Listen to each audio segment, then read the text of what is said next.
اعوذ باللہ من الشیطان الرجیم بسم اللہ الرحمن الرحیم۔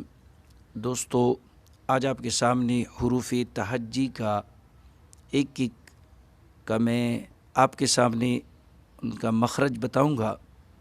یعنی حروف تہجی الف سے لے کے یا تک جتنے بھی حروف ہیں ان کو حروف تہجی کہتے ہیں۔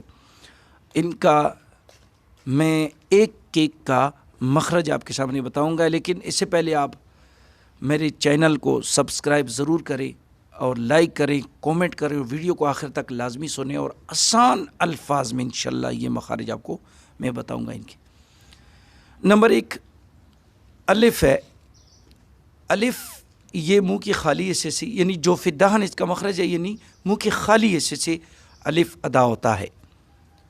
پھر با، یہ دونوں ہونٹوں کے تر حصے سے ادا ہوتی ہے، یعنی دونوں لپسوں کے خشک یعنی تر حصے سے۔ پشتو میں کہتے ہیں کہ دوڑو شنڈو لمدی سے نہ باد کی۔ تا کا جو مخرج ہے وہ زبان کی نوک ثنائے علیہ کی جڑوں پر لگے تو تا ادا ہوتی ہے۔ ثا، زبان کی نوک جب ثنائے علیہ کے اندرونی کناروں پر لگے تو ثا ادا ہوتی ہے۔ جیم کا جو مخرج ہے وہ زبان کا درمیان جب تالو کے درمیان سے لگے تو جیم ادا ہوتا ہے۔ ہا، یہ وسط حلق یعنی حلق کے درمیان سے ادا ہوتا ہے یہ ہا۔ اور خا جو ہے یہ ادنی حلق سے یعنی گلے کے اوپر والے حصے سے خا ادا ہوتی ہے۔ دال، یہ زبان کی نوک ثنائے علیہ کے جڑوں پہ لگے تو دال ادا ہوتا ہے۔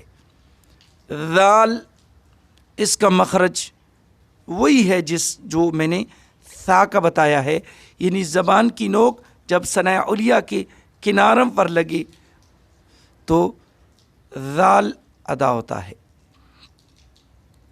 اس کے بعد را ہے۔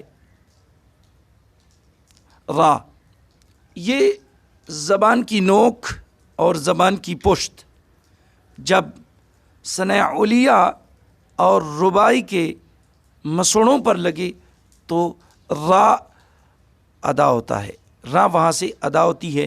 اور زا سین اور صاد، ان کا مخرج ایک ہے۔ پہلے میں بتاؤں گا زا جو ہے یہ زبان کی نوک ثنائے علیہ اور ثنائے سفلی کے اندرونی کناروں پر لگے تو زا ادا ہوتی ہے۔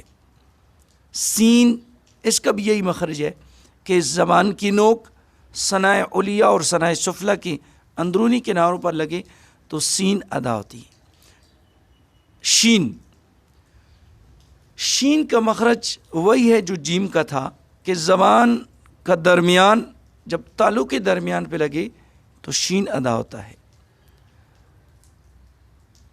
صاد کا مخرج بھی وہی ہے جو زا کا تھا کہ زبان کی نوک ثنائے علیہ کے اور ثنائے سفلی کے اندرونی کناروں پر لگے تو یہاں سے صاد ادا ہوتا ہے۔ ضاد کا جو مخرج ہے وہ یہ ہے کہ زبان کی کروٹ یا زبان کا بغلی کنارہ جو حلقی طرف ہے وہ 5 دانوں پر لگے، دواحق سے لے کر نواجس تک، دواحق سے لے کے نواجس تک، یعنی اس میں طواحن بھی آگے 3 دانے اور نواجز 1 داڑ اور پھر دواحق تک، یہ 5 دانوں پر زبان کی کروٹ لگے بائیں طرف، تو دائیں طرف سے بھی ادا ہوتا ہے لیکن وہ ذرا مشکل ہے۔ تو زبان کی کروٹ جب دواحق سے نواجس تک 5 دانوں پر لگے نا تو یہاں سے موت ادا ہوتا ہے۔ طا کا جو مخرج ہے وہ وہی ہے جو تا کا تھا، یعنی زبان کی نوک جب ثنائے علیہ کے جڑوں پر لگے تو طا ادا ہوتی ہے۔ اور ضا کا بھی وہی مخرج ہے جو ثا ذال کا تھا، یعنی زبان کی نوک جب ثنائے علیا کے اندرونی کناروں پر لگے تو ضا ادا ہوتی ہے۔ عین یہ وسط حلق یعنی گلے کے درمیان سے، غین ادنی حلق یعنی گلے کے اوپر سے یہ ادا ہوتا ہے۔ اور فا جب ثنائے علیا کے جو کنارے ہیں نا وہ نیچے ہونٹ کے تر حصے پر لگیں تو یہاں سے فا جو ہے وہ ادا ہوتی ہے۔ قوف یہ زبان کی جڑ تالو کے نرم حصے پر لگے تو موٹا قوف ادا ہوتا ہے، اور کاف زبان کی جڑ جب تالو کے سخت حصے پر لگے تو کاف ادا ہوتا ہے۔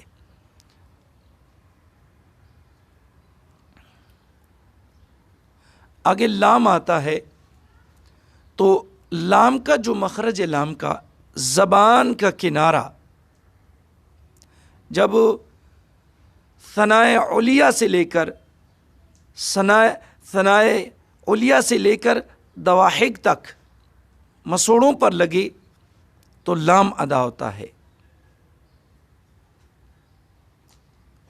میم دونوں ہونٹوں کے خشک حصے سے میم ادا ہوتا ہے۔ نون یہ زبان کا کنارہ جب یہ ثنائے علیا سے لے کر انیاب تک جڑوں سے لگے تو یہ نون ادا ہوتا ہے یہاں سے۔ واو یہ دونوں ہونٹوں کو گول کر کے ادا ہوتا ہے، یعنی منہ کے خالی حصے سے۔ جو حروف مدہ ہے نا ان کا مخرج یہی ہے کہ الف واو یا کا جو مخرج ہے وہ جوف دہن ہے، لیکن واو کا بھی جوف دہن ہے، منہ کا خالی حصہ، لیکن دونوں ہونٹوں کو گول کر کے ادا ہوتا ہے۔ ہاں یہ گلے کے نیچے حصے سے، جس کو اقصائی حلق کہا جاتا ہے۔ حمزہ اور ہا یہ دونوں کا مخرج ایک ہی ہے۔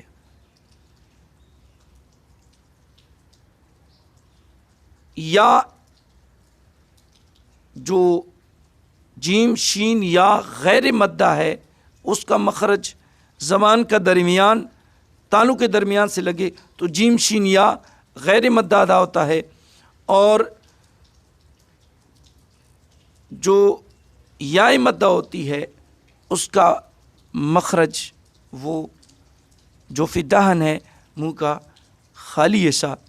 تو اللہ رب العالمین سے دعا ہے کہ ہمیں حروف تہجی کے مخارج یاد کرنے کے توفیق عطا فرمائے، کیونکہ ہر حرف کو اپنی اپنی جگہ سے ادا کرنا بہت ضروری ہے۔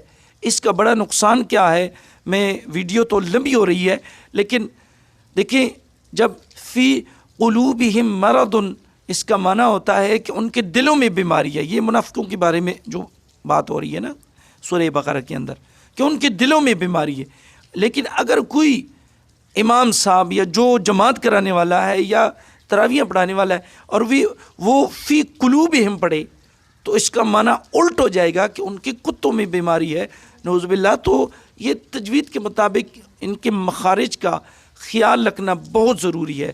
اللہ پاک سے دعا ہے کہ اللہ رب العالمین ہمیں دین متین پر چلنے کی توفیق عطا فرمائے۔ وآخر دعوانا ان الحمدللہ رب العالمین۔